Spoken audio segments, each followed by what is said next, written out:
Well, thank you, Madam President. I come to join and add my voice to that of Senator Cruz, the senator from Texas, about Joe Biden's surrender to Vladimir Putin. You know, energy is called the master resource for a reason. Powers our country, powers our military, powers this nation, powers the economy. And yet, Joe Biden, on his first day in office, seemed to take us from a nation of energy dominance to energy dependence, canceling the Keystone XL pipeline and now approving this pipeline, Nord Stream 2. And I come to add my voice to all of those, and there are many who have spoken out against the president in expressing our deep concerns about this administration's unwillingness to fully sanction the Nord Stream 2 pipeline and to allow it to move ahead. I'm sure Senator Cruz, as part of his discussion this afternoon, will talk about the confirmation hearing of Tony Blinken to be Secretary of State. And we asked him specifically about the pipeline, and he said he would stop it no matter what, even though it was down to the last, I think he may have said 100 yards, they would stop it. That's not what happened. We saw Joe Biden surrender.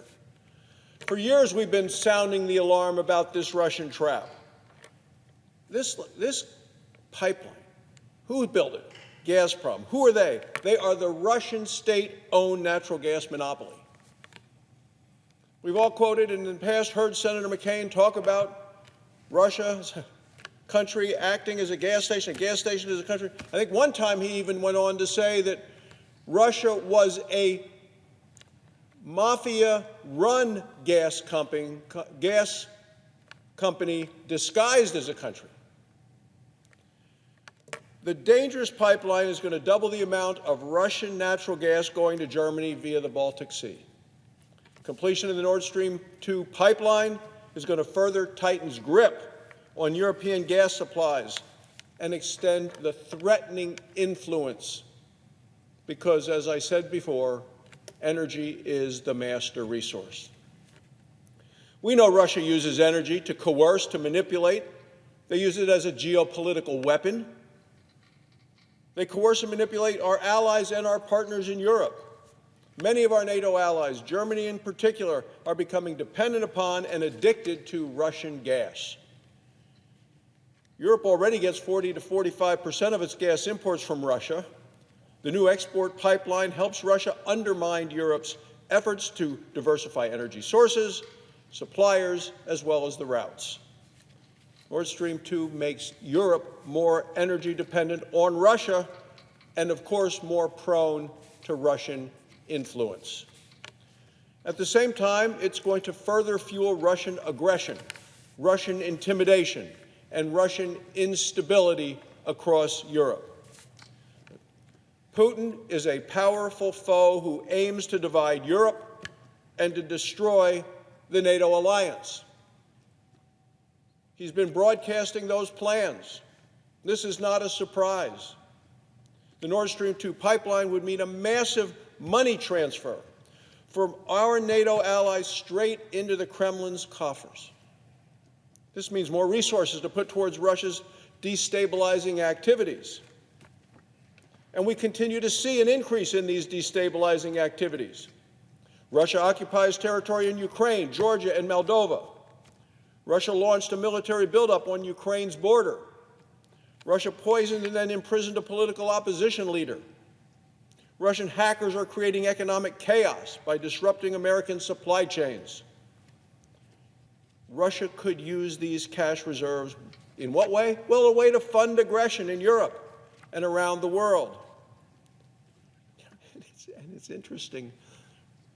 Putin even funds environmental activists in Europe to shut down energy where they would be exploring for natural gas and oil.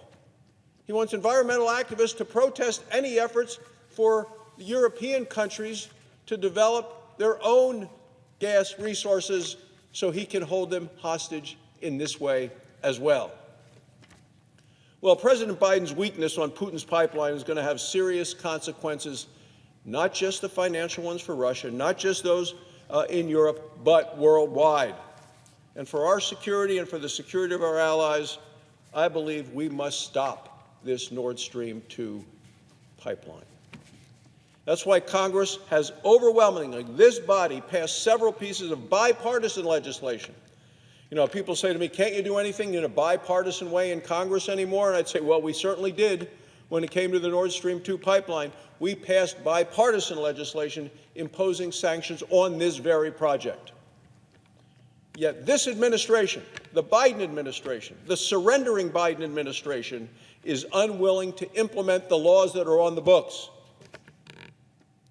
President Biden waived congressionally mandated sanctions on Nord Stream 2 AG, which is the company overseeing the pipeline construction.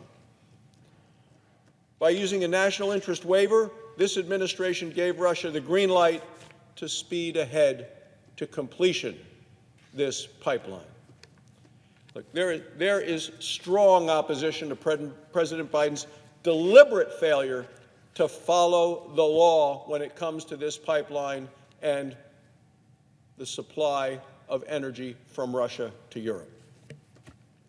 On March 3rd of this year, Madam President, I led a group of 40 senators in sending a letter outlining our concerns, and I ask unanimous consent that this letter be part of the record.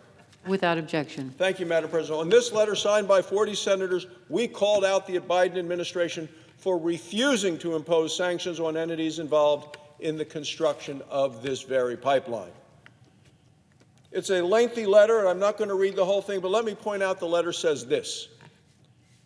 The failure of this administration to identify and impose new sanctions signals its willingness to allow President Putin to gain a stranglehold over Europe's gas supply and increase its geopolitical leverage.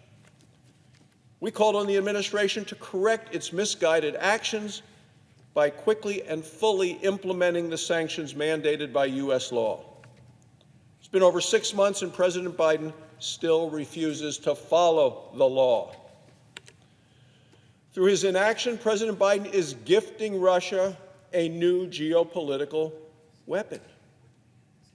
And one of the things I found most astonishing, Madam President, in terms of this administration taking us from energy dependence to, from energy dominance to energy dependence, is what happened just last month. The Biden administration, seeing the impact of rising energy costs, rising gasoline costs, people in Wyoming paying more than $25 extra every time they fill their tank compared to the day that President Biden came into office, he said, we need to do something. His national security advisor actually went to say, we need to ask OPEC Plus to produce more oil, to produce more energy. Well, who's OPEC Plus? Well, it's Saudi Arabia, and it is Russia. In our Energy Committee, on which I'm the ranking member, Senator Murkowski, the senator from Alaska, came to the committee and told members of the committee that currently the United States is using more energy produced from Russia than it is from her home state of Alaska. What does that tell you about this administration and the commitment of this administration to energy needs in this country, in our own country?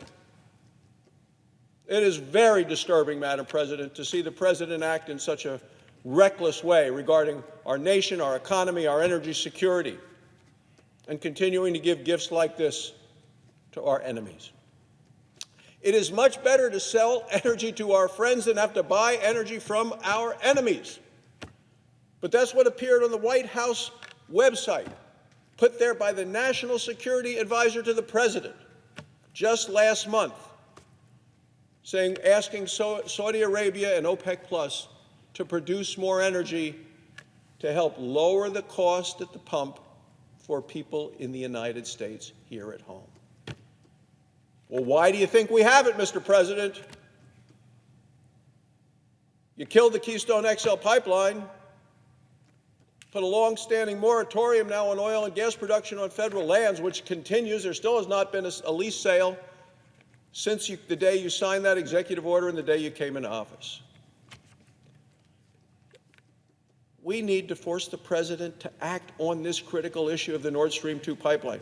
Yesterday, just yesterday, the U.S. House of Representatives, the body down the hall, with Nancy Pelosi as the Speaker of the House of Representatives passed an amendment to the National Defense Authorization Act imposing new mandatory sanctions on Nord Stream 2. It would repeal the national interest waiver for sanctions under existing law. Look, this is an incredibly important step, and I would look forward to it quickly becoming law. Protecting this Russian trap that they have laid for the Germans and for Europe, the noose around the neck, the Nord Stream 2 pipeline, it is in our national security interest to block that.